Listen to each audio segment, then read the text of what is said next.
우리는 보는 것에 매우 민감한 것 같습니다. 눈에 보이는 것이 우리의 판단을 이끌고 감정을 흔들고 또한 선택을 결정짓습니다. 이게 과학적으로 사람이 이 오감의 몇 프로가 영향을 받는지 정확한 숫자는 없지만 보통 사람들은 대부분의 정보를 이 눈으로 받아들인다고 합니다. 그렇죠? 그러니까 한 거의 80% 70%는 눈이고요. 두 번째로는 귀입니다. 듣는 것. 그 다음에 만지는 것, 냄새, 그 다음에 맛. 근데 제일 영향을 우리가 많이 받는 것은 첫 번째 눈이고요. 그 다음에 듣는 거래요. 듣는 거. 그래서 사람은 특히 이 보는 것과 듣는 것 가장 많은 영향을 받는다고 그렇습니다. 그런데 만약에 이 보는 감각이 약해지거나 멈추게 되면 놀랍게도 다른 감각들이 깨어나기 시작한다라는 거죠. 그래서 보지 못할 때 우리는 더 깊이 듣게 되고 더 세밀하게 느끼며 더 본질적을 우리가 붙잡는다는 것입니다. 오늘 말씀을 보면 문제 또 듣는 문제, 이 보는 문제와 이 듣는 문제들의 이야기를 하고 있습니다. 창세기 3장 1절을 보면요, 아브라함이 말씀이 이렇게 기록하고 있습니다. 아브라함이 애굽에서 그와 그의 아내와 모든 소유와 롯과 함께 네겝으로 올라가니 아브라함에게 가축과 은과 금이 풍부하였더라. 아멘. 할렐루야. 아브라함과 이 조카 롯 사이의 문제는 바로 풍족함이었어요. 풍족함. 이 풍족함에서의 발달한다는 오늘 말씀에 시작을 하고 있는데요. 이 풍족함은 사실은 복이잖아요. 그렇죠? 그거 자체가 잘못된 것은 아니지만 이 풍족함으로 인해 예전부터 문제가 생긴다라는 것이죠. 아브라함과 이 롯의 모든 가축이 많아지면서 이 같은 지역에서 물과 풀을 나눠 쓰기가 너무 어려워진 거예요.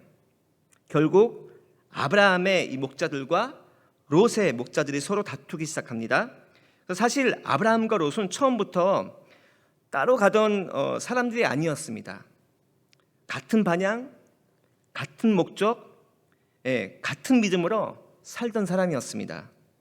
이걸 우리가 어떻게 할 수 있냐면 창세기 13장 4절에 보면 이에 아브라함이 야훼의 말씀을 따라갔고 롯도 그와 함께 갔으며 라고 기록하고 있습니다. 그러니까 롯이 처음부터 이 자신의 욕심대로 자신의 판단대로 살았던 사람이 아니라는 거죠. 롯은 모든 이 결정에 대해서 삼촌 아브라함을 따랐습니다. 아브라함을 따랐던 이 표현은 뭐냐면 아브라함이 하나님을 따랐으니까 롯도 하나님의 말씀에 따라갔다는 것이죠. 그런데 오늘 본문에서는요, 이 롯의 생각, 이 판단이 등장하기 시작합니다. 그리고 그 판단대로 롯이 실행하는 장면을 우리가 오늘 보게 됩니다. 10절을 읽어볼까요? 10절에 이에 롯이 눈을 들어 요단 지역을 바라본즉 소알까지 온 땅의 물이 넉넉하니 야훼께서 소돔과 고모라를 멸하시기 전이었으므로 야훼의 동산 같고 애굽 땅과 같았더라라고 말씀하고 있습니다. 여기서 중요한 단어가 바로 이에 롯이 이해는 언제였냐면 아브라함이 롯에게 야 우리 싸우지 말자, 네가 먼저 선택하면 내가 반대로 갈게, 그렇게 할 때 그 이해라고 말하는 거죠. 그래서 롯이 어떻게 합니까? 거기에 보니까 롯이 눈을 딱 들어봅니다. 하나님이 보여주신 것이 아닙니다. 롯이 스스로 보고 스스로 판단하고 스스로 결정하고 간 겁니다. 그런데 그 결정이 합리적인 결정이었습니다. 왜냐하면 성경이 어떻게 표현하냐면 야훼께서 소돔과 고모라를 멸하시기 전이었으므로 야훼의 동산 같고 애굽 땅과 같았더라라고 말씀하고 있습니다. 하나님이 멸하시기 전이었으므로 이 소돔과 고모라는 즉 그 땅은 어떻게 했다고요? 아름다웠대요. 풍요로웠대요. 누가 봐도 너무 좋은 땅이에요. 여러분, 사람의 이 눈으로 판단할 때는요, 롯은 바른 선택을 한 거죠. 그렇죠? 예. 성공적인 선택을 한 것입니다. 그런데 성경은 한 문장을 강조합니다.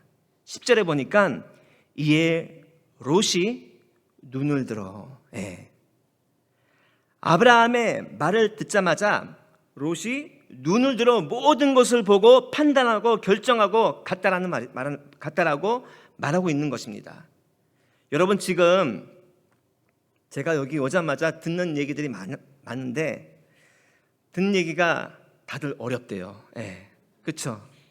오자마자 듣는 얘기가 힘들어, 어려워, 예. 장사가 잘 안 돼. 그렇죠? 그래서 우리의 이 정신들이 지금 막 바짝 차려 있죠. 할렐루야. 예. 손해보지 않기 위해서 어떤 좋은 방법이 있는지, 아니면 어떤 옷버릇돈이 다시 있는지 지금 다들 지금 바짝 정신 차려 있습니다. 할렐루야. 예. 여러분, 그렇게 우리가 지금 어떻게 살려고, 어떻게 하면 좀 우리가 잘 나가야 되는데 어떤 기회가, 좋은 기회가 생기면 여러분 그것을 선택하는 게 당연한 일 아닙니까? 당연하죠. 예. 저도 만약에 여러분들의 그 자리에 있다면, 저도 만약에 좋은 일들이 생기면, 좋은 기회가 생기면 빨리 그걸 잡아야죠. 할렐루야. 예. 그게 당연한 건데, 그런데 아브라함의 행동은요 달랐어요. 우리가 성경을 읽을 때 여러분 그냥 읽으면 안 됩니다. 분명히 하나님께서 복을 주시는 사람들은 태도, 행동이 달랐어요. 우리가 그 행동과 태도가 똑같지 않고, 성경의 인물 사람들과 똑같지 않고 어떻게 복을 바라겠습니까? 분명히 아브라함은 달랐어요. 14절에 뭐라고 기록하고 있냐면, 롯이 조카 롯이 이제 아브라함을 떠난 후에 여호와께서 아브라함에게 이르시되. 할렐루야. 아브라함이 롯이 떠날 때까지 무엇을 하고 있었는지 저는 몰라요. 거기에 대해서는 성경에 기록되어 있지 않아요. 그러나 우리는 상상을 할 수 있겠죠. 저 같은 경우는 아이고 주님, 이제 롯도 갔고, 이제 롯은 이 싸가지 없는 놈, 늙은이 나를 좀 좋은 데로 좀 선택하게 해주지, 자기만 좋은 데 가고 나는, 그러진 않겠죠. 왜냐하면 아브라함은 이미 알았었으니까 어디에 있는 장소인지. 근데 여러분, 뭐라고 했는지는 나오진 않지만, 그러나 분명한 것은 롯이 떠난 그 순간에 하나님께서 아브라함을 찾아오셨다는 사실입니다. 할렐루야. 여기서 놀라운 차이가 있습니다. 롯은 먼저 눈을 들어 보고 갔습니다. 아브라함은요, 하나님이 말씀하신 후에 눈을 들었습니다. 그 차이입니다. 무슨 말인지 알겠습니까? 사랑하는 여러분, 이 차이는 단순한 차이가 아닙니다. 인생의 방향을 결정하는 차이입니다. 할렐루야. 그리고 말씀합니다. 하나님이 말씀합니다. 너는 눈을 들어 바라보라. 저는 이 말씀을 묵상하면서 깨달은 게 있습니다. 이 세상과 하나님 사이에서 이 선택의 기로에 설 때에, 그 선택의 자리에 설 때에 내가 손해를 보더라도, 이해가 안 돼도 하나님을 의지함으로 말미암아 믿음으로 그분을 선택을 할 때, 하나님을 붙잡았을 때, 그분을 의지했을 때 하나님께서 반드시 찾아오셔서 말씀하신다는 사실입니다. 할렐루야. 예, 이거를 깨달았어요. 사랑하는 여러분, 하나님은 우리의 작은 믿음의 이 선택을 그냥 지나치지 않습니다. 우리가 하나님을 향해 한 걸음을 내딜 때 하나님도 우리를 향해 다가오십니다. 보이지 않아도 순종하고 손해보는 것처럼 보여도 하나님을 선택하는 그 믿음의 반응을 보신다라는 거예요. 하나님께서 우리 인생 가운데 응답으로, 그리고 약속으로 반응하신 줄 믿습니다. 여러분, 하나님이 정말 여러분들이 지금 힘들고 어려워서 이런 것들을 다 허락하시겠습니까? 하나님이 여러분들이 그냥 좀 고생하라고 좀 힘들라고 이렇게 허락하신 줄 생각하십니까? 하나님은 우리보다 더 잘 아세요. 지금 여러분들이 얼마나 힘들고 얼마나 어려운지 다 아세요. 지금 내일도 어떻게 될지 모르는데 그 걱정하는 마음도 다 아세요. 근데 하나님이 아시면서도 그렇게 허락하시는 이유는요, 저한테는 딱 한 가지밖에 이해가 안 돼요. 하나님이 뭔가를 하시려고 하구나. Dios se quiere manifestar. 하나님은 지금 내가 의지한 것들, 돈, 가게, 경험, 그런 것들을 지금 다 내려놓게 하시고 누구를 바라보라고요? 여호와 하나님을 바라보라고요.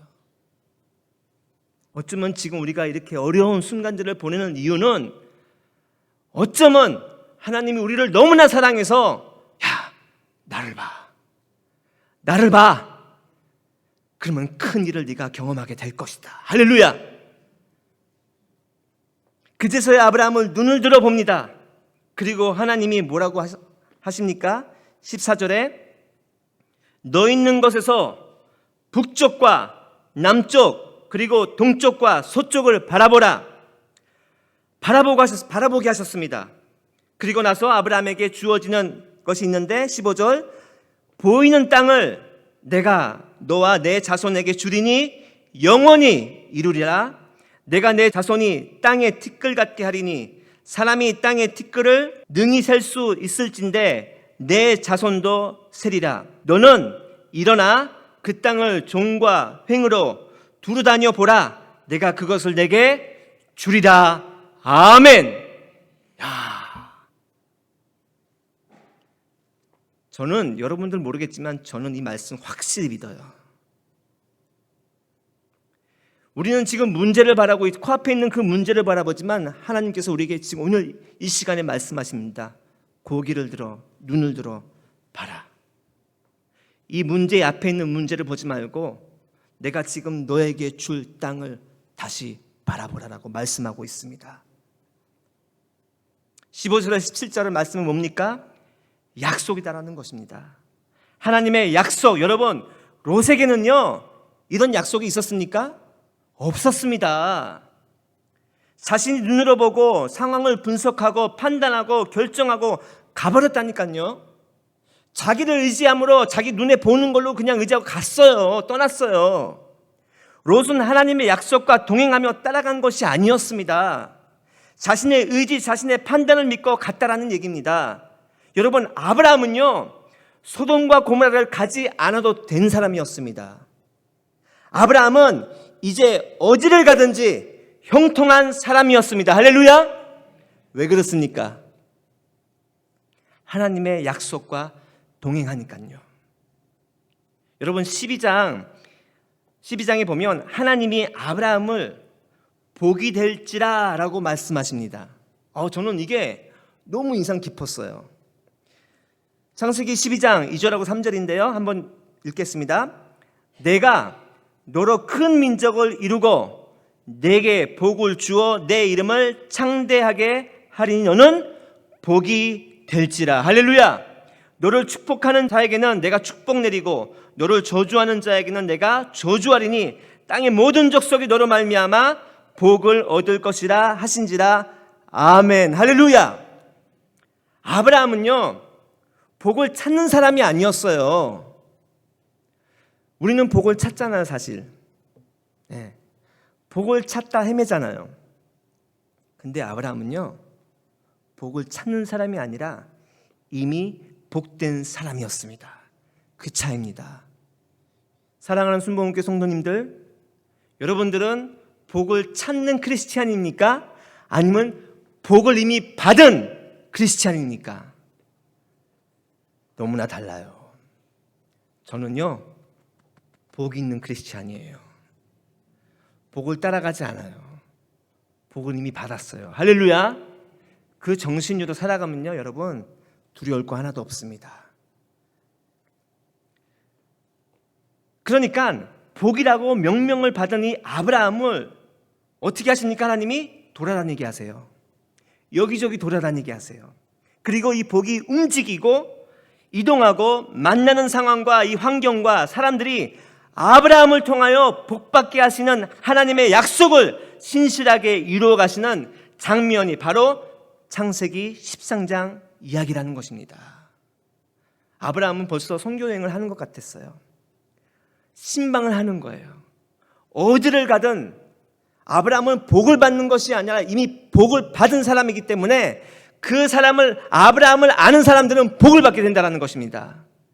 근데 우리의 생각은 여러분 뭡니까? 나 잘 돼야 되는데, 나만 복 받아야 되는데. 여러분, 정말 복을 이미 받은 사람의 마인드는요, 나만 잘 돼야지 그런 마인드 안 가집니다. 이런 마인드를 가집니다. 나는 복 있는 사람이기 때문에 내가 누구를 만날 때 내가 이 사람의 어떤 복을 줄 수 있어. 네. 다시 물었겠습니다. 여러분들은 지금 인생을 살아가는데 복을 찾고 있습니까? 더 잘 되기 위해서 더 복을 찾고 있습니까? 아니면 이미 나는 복을 받고 지금 내가 이 세상에서 빛과 소금의 역할을 감당하는 크리스찬입니까? 네. 사랑하는 여러분, 롯과 같지 않고 아브라함처럼 살기를 바랍니다. 먼저 눈을 들어 판단하는 인생이 아니라 하나님의 인도하심을 기다리는 인생이 되시길 주님의 이름으로 축원합니다. 여러분, 우리가 먼저 눈을 들어 보려고 하는 이유는 뭡니까? 불안해서 그런 거 아닙니까? 걱정돼서 그런 거 아닙니까? 어쩔 때는 하나님을 의지하기 좀 너무 힘든 것 같아요. 예. 왜냐? 지금 내게 눈에 보이는 것, 듣는 게 너무 나한테는 영향을 많이 받고 있거든요. 그런데 저와 여러분은요, 12장에 보니까 복으로 명명하신 사람들이 아니십니까? 여러분, 이 약속은 하나님이 아브라함한테 준 게 아니에요. 이 약속은 이 말씀을 믿는 모든 사람들에게 주어지는 약속의 말씀인 줄 믿습니다. 예. 그 믿음과 확신으로 하나님 인도하심을 받는 우리 모두가 되시기에 주님의 이름으로 축복합니다. 예. 엎드려 간구할 때 하나님의 응답해 주실 거예요. 말씀하실 겁니다. 할렐루야. 제가요, 스페인 가기 전에 어떤 일들이 있었어요. 근데 그 브라질 총회에서 브라질 어떤 목사님이 설교를 하는데, 그 목사님들 앞에서 설교를 하시는데 어떤 설교를 하셨냐면, 뭐 다 이제 요즘에는 뭐 어떤 설교도 다 이제 알잖아요, 대충. 근데 그 목사님들을 향해서 tienes que rendir, 하나님한테 내어줘야 돼. 엎드려 내어줘야 돼. 그게 렌딜이 한국말로 엎드리는 건가요? 하여튼 엎드려야 돼. 하나님한테 내려놔야 돼. 그 말씀을 하시는데 제가 좀 교만한 생각이 가졌어요. 하나님, 나는 이미 소명을 받고 순종을 했잖아요. 사명을 받고 순종하고, 뭐 예전에 컴퓨터 가게 했던 거 다 내려놓고 다 하나님께 드리지 않았습니까? 근데 또 내려야 될 게 있다고요? 또 포기해야 될 게 있다고요? 근데 제가 그렇게 생각한 자체가 벌써 제가 교만한 거더라고요. 그래서 제가 어떻게 할게요? 그 자리에서 무릎 꿇고 기도했어요. 주님, 내가 다시 주님 앞에 엎드려 내 마음을 내려놓습니다.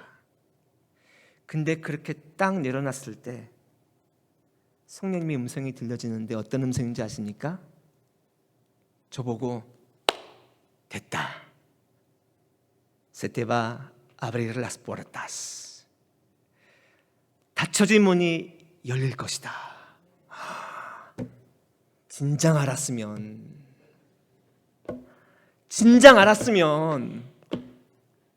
아니 내려놓으면 되는데 나는 내려놓기 싫은 거예요. 아직도 내가 하고 싶은 내 마음대로 하고 싶게 많거든요. 근데 우리는 내려놓지 않고 하나님 왜 나한테 이 길을 안 열어주세요? 왜 나한테 병을 안 고쳐주세요? 왜 나한테 이런 문제를 허락하세요? 근데 하나님은 우리를 기다리고 있어요.